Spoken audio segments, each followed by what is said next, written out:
peut parler de la notion de conscience, au sens de conscience de classe, conscience d'appartenance.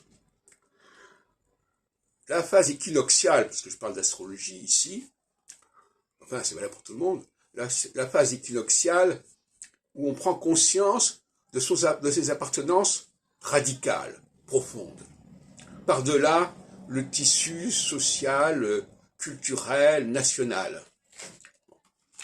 Par exemple, en 68, les femmes ont créé le mouvement de libération de la femme. Elles prennent conscience de ce qu'elles sont. De même que les juifs, on parle de la conscience juive, prennent conscience de ce qu'on est juif. C'est d'ailleurs quelque chose d'assez complexe, parce que conscience de quoi? Quelle conscience? Comment le processus de la conscience se produit-il? C'est très mystérieux. Et à mon avis, c'est le mystère de l'équinoxialité que cette histoire de la conscience, conscience de classe aussi.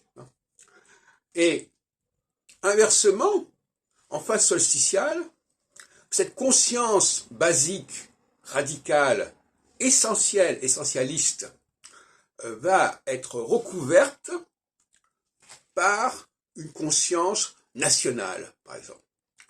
Recouverte par une conscience nationale, par une dimension juridique, par une dimension linguistique, etc.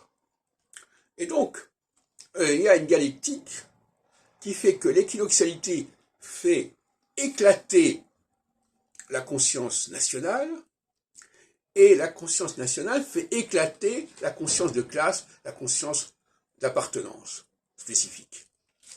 Et donc il y a un jeu constant au niveau cyclique à ce niveau-là.